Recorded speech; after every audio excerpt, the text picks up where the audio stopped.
नमस्कार, capital TV का खास शो राहुल का अग्निपथ देख रहे हैं आप। मैं हूं आपके साथ पूजा। किसी भी देशभक्त व्यक्ति को भारतीय राजनीति पर भारत के भीतर चर्चा करनी चाहिए, पर राहुल गांधी इसकी चर्चा विदेशों में करना ज्यादा पसंद करते हैं। अब राहुल गांधी देशभक्त हैं या देशद्रोही, ये उनके बयानों और हरकतों से साफ साफ समझा जा सकता है। फिलहाल राहुल गांधी कहाँ है, किसी को उसकी जानकारी नहीं है, पर विदेश में दिए राहुल गांधी के बयानों पर बीजेपी जमकर हमलावर है। अब तो अमित शाह ने भी राहुल गांधी पर बड़ा बयान देते हुए कहा कि विदेश जाकर भारत की राजनीति पे चर्चा करना और देश की आलोचना करना किसी भी पार्टी के नेता को शोभा नहीं देता। साथ ही अमित शाह ने यह भी कहा कि राहुल बाबा याद रखिए, देश की जनता ध्यान से देख रही है। तो वहीं बिहार के बीजेपी अध्यक्ष सम्राट चौधरी ने भी राहुल गांधी की तुलना आतंकवादी ओसामा बिन लादेन से कर दी है। तो बीजेपी ने राहुल गांधी को सबक सिखाने की शुरुआत कर दी है। तो आज अपने शो में राहुल गांधी को लेकर जारी बयानबाजियों पर हो रही चर्चा को लेकर ही बातचीत करेंगे। मेरे साथ स्टूडियो में मौजूद हैं कैपिटल टीवी के एग्जीक्यूटिव एडिटर राजीव जी। राजीव जी, बहुत बहुत स्वागत है आपका। धन्यवाद। राहुल गांधी के विदेश दौरे को लेकर बीजेपी के बड़े बड़े नेताओं की तरफ से जिस तरह के बयान सामने आ रहे हैं, क्या बीजेपी ने ठान लिया है राहुल गांधी को सबक सिखाना है? देखिए, अमित शाह ने जो बात कही है वो उस संकेत को समझना जरूरी है कि कोई भी व्यक्ति, कोई भी राजनीतिक दल का नेता जो देश प्रेमी होगा वो देश की राजनीति पर चर्चा देश के अंदर तो करेगा, बाहर जाकर नहीं कर सकता। इसका मतलब है कि जो देश प्रेमी नहीं है वो क्या होगा? देशद्रोही होगा। इसके बीच की स्थिति राजनीति में सामान्य व्यवहारों में नहीं होती है। या तो आप देश से लगाव रखेंगे, प्रेम करेंगे, प्यार करेंगे, या तो फिर आप नफरत करेंगे। ये बीच बीच का सिचुएशन जो होता है कि हम देशभक्त नहीं हैं लेकिन फिर भी हम देश के नागरिक हैं, ये जब देशभक्त नहीं है और आप नागरिक हैं तो इसका मतलब है कि आप देश के नागरिक होते हुए भी देश के प्रति गद्दारी कर रहे हैं। आप देशद्रोह की भावना से ओतप्रोत हैं। राहुल गांधी के साथ ऐसा ही हो रहा है। और जो ये चर्चा चल रही है कि अभी राहुल गांधी लापता हैं, यानी कि राहुल गांधी के बारे में किसी को कोई जानकारी नहीं है, लेकिन जानकारी अमित शाह को तो है, जानकारी डॉक्टर एस जयशंकर को तो है, क्योंकि इन लोगों के पास सोर्सेस हैं, स्रोत हैं। मीडिया के पास वो स्रोत नहीं है, लोगों के पास वो स्रोत नहीं है, सोर्स नहीं है, लेकिन सरकार हर चीजों पर नजर रखती है। और जो अमित शाह ने पहली बार राहुल गांधी के इस विदेश दौरे के बारे में ये बोला है, उसका मतलब है कि देश की जनता आपके ऊपर नजर रखी हुई है। देश की जनता नजर रखी हुई है मतलब सरकार नजर रखी हुई है, क्योंकि जनता का प्रतिनिधित्व तो सरकार ही करती है।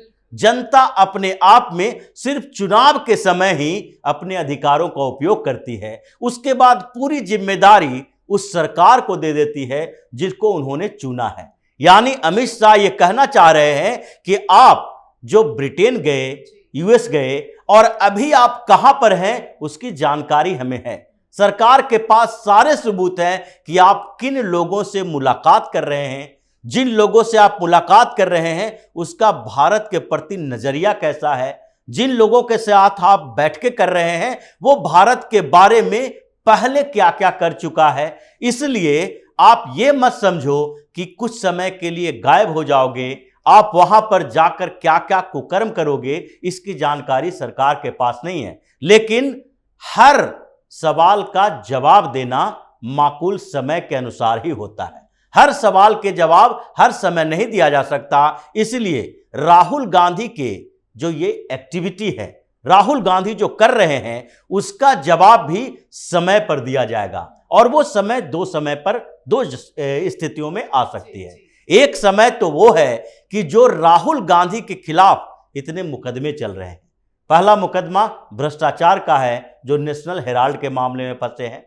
दूसरा करीब 12 मानहानि के मामले चल रहे हैं, जिसमें संघ के खिलाफ भी है, पीएम मोदी के खिलाफ है, और उसके बाद कुछ अलग अलग जगहों पर सावरकर का मामला भी चल रहा है। यानी कि अलग अलग जगहों पर मानहानि के मुकदमे में भी राहुल गांधी को ऐसा शख्स बताया जाता है जो कि देश के खिलाफ, संवैधानिक संस्थानों के खिलाफ बोलने के लिए, अराजकता का माहौल पैदा करने के लिए जाने जाते हैं। तो दो जगह पर, यानी कि अब चुनाव में इसका जवाब दिया जाएगा, भ्रष्टाचार के मामले में जो अभी तक ईडी जो शांत बैठी है, सबूतों को इकट्ठा कर रही है, उसमें जवाब दिया जाएगा। और तीसरे स्तर पर जो विदेशों में ये कॉन्स्पिरेसी कर रहे हैं, उसके लिए भी एजेंसियों को एक्टिव कर दिया गया है कि जिन लोगों के साथ इनकी मुलाकात हुई है उसकी लिस्ट तैयार करो, उसके पुराने काले करतूत तैयार करो।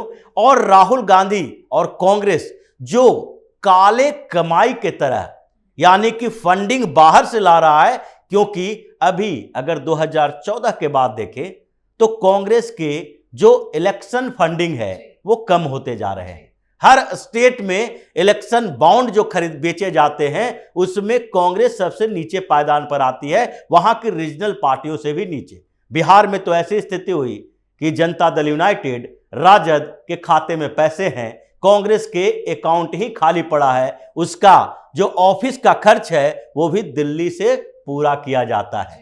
तो जिस तरीके से ये बाहर से, इस्लामिक कंट्री से, यूरोपियन कंट्री के उन लोगों से जो कि हिंदुस्तान में लोकतंत्र को कमजोर करने की कोशिश करते हैं, एक कठपुतली सरकार बनाने की कोशिश करते हैं, उन लोगों से मिल रहे हैं और उससे फंड लाने की कोशिश कर रहे हैं ताकि चुनाव जीता जा सके पैसे के आधार पर। और इन लोगों के ऊपर और इन जो एक्टिविटी है उसके ऊपर अमित शाह के सोर्सेस काम कर रहे हैं और खुफिया एजेंसी इस पूरे के पूरे सारे एक्टिविटी की कुंडली भी तैयार कर रही है। मतलब ये माना जाए कि राहुल गांधी के खिलाफ मोदी सरकार अब एक्शन लेने की तैयारी में है। बिल्कुल एक्शन लेने की तैयारी में है और ये एक्शन जो है वो 2024 के चुनाव से पहले ही होने वाला है, क्योंकि एक तरफ एक मामले में तो राहुल गांधी बुरी तरह फंसे हैं। अब वो ये सोच रहे होंगे कि इस महीने जो फैसला आएगा गुजरात में हाई कोर्ट से, जो कि मोदी सरनेम मानहानि मामले में है, उसमें उनका क्या होगा। अब वो सुप्रीम कोर्ट की तैयारी करने में लगे हैं कि सुप्रीम कोर्ट में क्या होने वाला है। और इस मामले में कोई दूसरा विकल्प नहीं है, जैसा कि पहले के कई मामलों में देखा गया है कि कंप्रोमाइज ही, माफी ही एक आधार है जिससे थोड़ी राहत मिल सकती है। ऐसा नहीं है कि पूरी तरह से राहत मिलेगा, क्योंकि ये क्रिमिनल डिफेमेशन का केस है और इसमें आपको जो मैक्सिमम पनिशमेंट दिए गए हैं वो आपके आदतन अपराधों के आधार पर, यानी कि राहुल गांधी आदतन अपराधी हैं तो उनको ऐसी सजा मिलनी चाहिए जिससे आगे उनकी आदत सुधरे। लेकिन अब उनके खिलाफ जो एक्शन की तैयारी है वो विदेशों में साजिश के आधार पर है और इसीलिए अमित शाह का यह संकेत समझने की जरूरत है कि वो सामान्य तरीके से ऐसी बातें नहीं बोलते हैं कि आप देश के बाहर जाके देश के खिलाफ का काम कर रहे हैं। बिल्कुल, इतने बड़े नेता की तरफ से बयान आना जरूर कुछ संकेत दे रहा है। एक आखिरी सवाल मेरा आपसे है, इसी बीच बीजेपी के एक नेता है बिहार से, सम्राट चौधरी, उन्होंने राहुल गांधी की तुलना ओसामा बिन लादेन से कर दी है, क्या ये बयान सही है? देखिए, ओसामा बिन लादेन से जो तुलना की गई है वो थोड़ा कम करके आंका गया है राहुल गांधी को, क्योंकि ओसामा बिन लादेन से भी खतरनाक ये लोग भारत के लिए हैं। अगर भारत के लिए, हिंदुस्तान के लिए कहा जाए तो ये सबसे खतरनाक लोगों में से हैं। ओसामा बिन लादेन तो ऐसा टेररिस्ट था जो कि सामने से दिख रहा है, लोग पहचान रहे हैं कि यह आतंकवादी है, यह आतंकी संगठन चलाता है। एक वैसे लोग हैं जो कि सामने से ऐसा दिख रहा है कि वो देश के लिए काम करने वाला है, लोगों को बता रहा है कि हम देश के हित में काम कर रहे हैं और फिर पीठ पर छुरा भोंकने का काम कर रहा है। यानी कि हिंदुस्तान का इतिहास जो कि लंबे समय तक गद्दारों से भरा पड़ा हुआ है। जब मुसलमानों ने भारत पर आक्रमण किया उस समय भी देश के गद्दारों ने ही हिंदुस्तान के साथ धोखेबाजी की। पृथ्वीराज चौहान को हारने में और हराने में जो एक बड़ी वजह बताई जाती है वो जयचंद के सहयोग न देने और फिर जयचंद का गौरी के साथ एक सीक्रेट डील करने को लेकर कहा जाता है। यानी कि यह देश कई जयचंदों से भरा पड़ा है और राहुल गांधी और ऐसे लोग उस ओसामा बिन लादेन से भी खतरनाक है, क्योंकि जिसको आप सामने से पहचान नहीं पाते हैं वो आपके लिए बड़ा धोखा दे सकता है। और इसलिए सम्राट चौधरी ने जो बोला है वो सामने से देखकर बोला है कि जिस तरीके से ओसामा बिन लादेन ने पूरी व्यवस्था अरब की खराब कर दी, आतंकी संगठन चलाया और हमारे लिए भी खतरा पैदा किया, उसी तरीके से राहुल गांधी वैसे ही बड़े खतरनाक हैं। जी, बहुत बहुत धन्यवाद सर समझाने के लिए। धन्यवाद। तो राहुल गांधी के राजनीतिक कौशल पर सवाल उठ रहे हैं, राहुल गांधी के विदेशी दौरे को लेकर भी सवाल उठ रहे हैं और उठना भी चाहिए, क्योंकि सवाल यह है कि क्यों कांग्रेस राहुल गांधी के विदेशी एजेंडे पर जवाब नहीं देती। अब तक राहुल गांधी के अमेरिका दौरे के दौरान व्हाइट हाउस में हुए टॉप अधिकारियों से मुलाकात को लेकर कांग्रेस चुप क्यों है? क्यों कांग्रेस ने अभी तक राहुल गांधी की मीटिंग को लेकर कोई जवाब नहीं दिया? क्यों ऐसे सवालों से कांग्रेस भाग रही है? ये सवाल काफी अहम है, जिसका जवाब कांग्रेस के पास नहीं है। पर आप अपनी राय कमेंट करके जरूर लिखिएगा। देखते रहिए कैपिटल टीवी। नमस्कार।